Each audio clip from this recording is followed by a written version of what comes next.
Theron should have known better, but greed blinded her. When that merchant in Hagagrov told us that no one ever came back from those tunnels leading down to Orv, we should have heeded that warning, instead of following our urge to find treasure and relics from the distant past. But Theron never was one to let danger stop us, and it had gotten us a lot of wealth in the past. This time, though, from the moment we set foot into those dark caverns, I knew something was different. When our navigator realized that these tunnels made no sense, pathways we had moved down earlier seemingly shifting and changing direction, we should have stopped right there. But then Farron said she saw something glittering in the dark ahead. None of us saw it, but neither could any of us stop her. She ran off. I yelled after her, my voice echoing between the stones and stalactites. And then we heard it. The clacking, the popping, like bones breaking and snapping back into place. A brief silence followed, and then screams. I saw our navigator being grabbed by long, spindly legs. He had barely looked up from his map when that thing just pulled him in and started tearing into him. I yelled for Farron, running towards where she had gone. All around me, I just heard the others scream, members of our expedition falling into a cacophony of panic. Sweat ran all over my body, and my heart was pounding so hard it felt like it made the ground beneath me pulse. When I turned the corner, I saw Farron there, just sitting on the ground.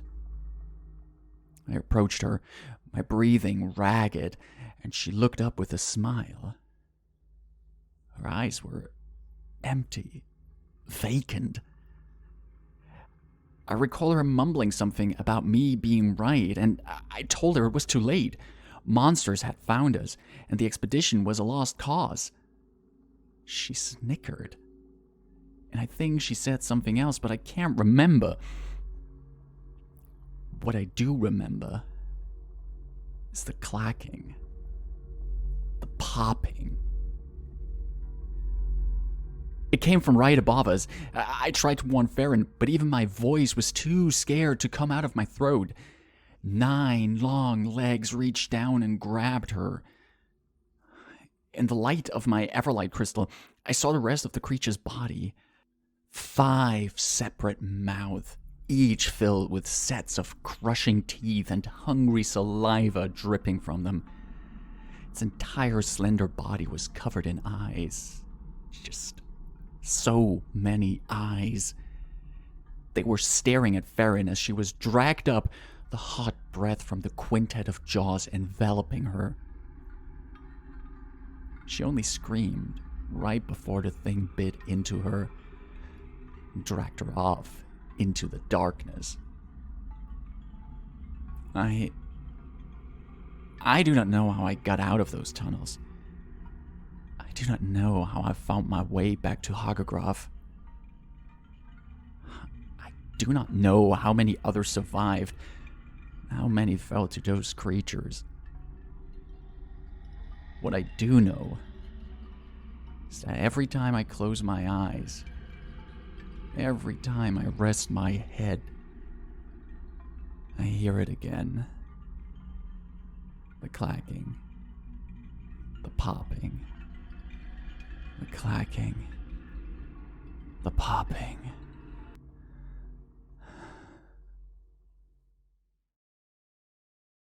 Welcome to Monstrous Lore, the video series in which we analyze the most fascinating, freaky, and sometimes plain weird monsters of Golarion. In today's episode, we will be looking at the Gogiteth, a creature that must have been made by taking the collective nightmares of all mankind and distilling them into the most horrifying form. We will be looking at the lore of the Gogiteth and what intrigues me about this monster.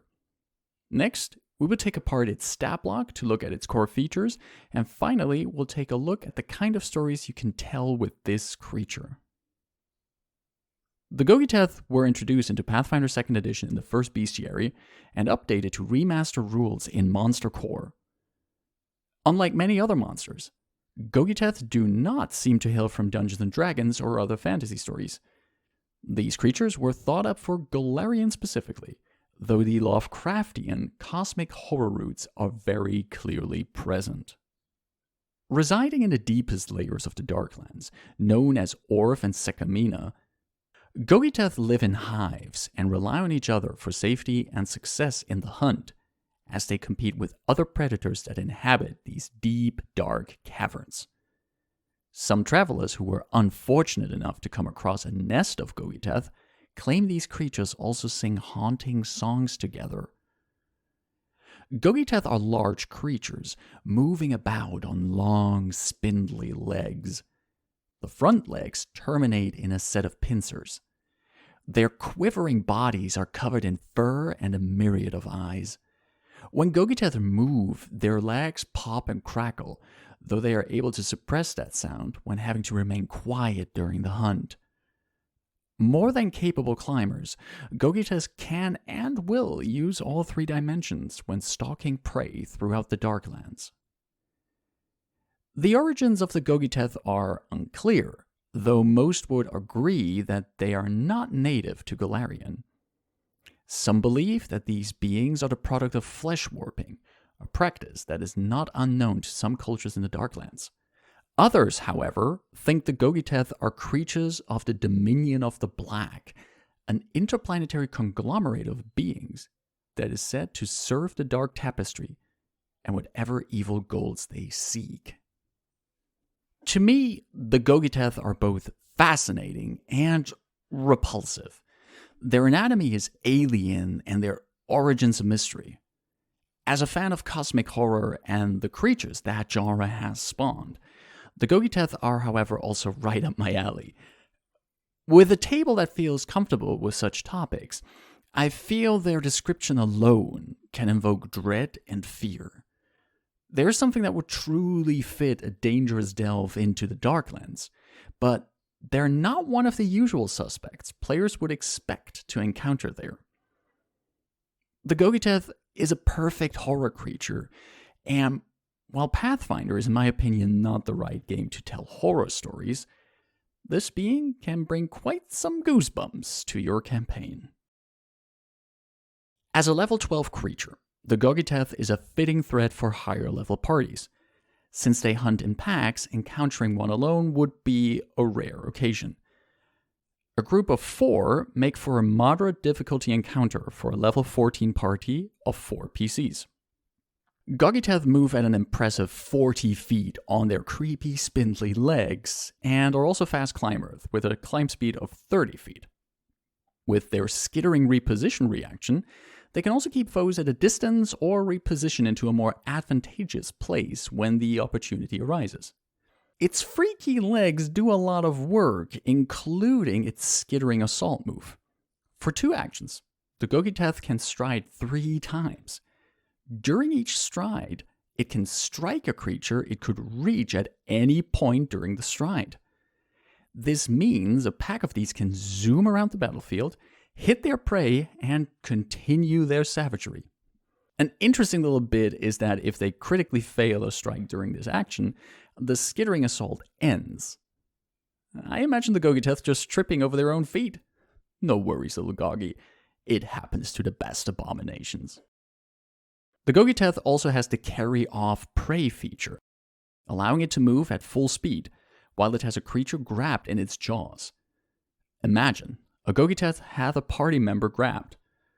On its turn, it extends the grab, then uses 2 actions for skittering assault to run off with its prey and lash out at remaining party members. To what length will the party go to save their companion from a potentially horrible fate? The Gogiteth live in the deep, dark parts of the Darklands. In a campaign set, for example, in Sekamina, the PCs could be locals of a Darklands settlement. After they've made a name for themselves and returned to their hometown, they hear that people have gone missing in the nearby farming tunnels. When the PCs investigate, they discover that an earthquake opened new tunnels that lead down to a hive of Gogiteth. Can the PCs and townsfolk seal up these tunnels before more of these dreadful creatures escape? A Gogiteth could be found by a party in an abandoned laboratory. While investigating the lab, the party finds clues about the weird signs that happened there. In the central chamber, a Gogiteth rests suspended in a vat of liquid. The diaries and notes of the scientists who worked here reveal that they succeeded in transplanting their consciousness into the creature so they could sing along in the cosmic choir. What does that mean? Will the adventurers dare to wake the Gogiteth from its slumber to learn more, or is this a question better left unanswered? If you don't want to have your party delve into the depth of the Darklands for a quotation marks fun encounter with a Gogiteth, and want to lean into their potentially interstellar origins, how about a spaceship crashing on Golarion? Numeria has some weird tech things going on, and a metal vehicle that fell from the stars sure is worthy of exploration by the adventurers. Oh, what's that? It has a cargo room with a strange coffin in it? Surely nothing dangerous will be in there. Hey, does anyone else hear cracking and popping sounds?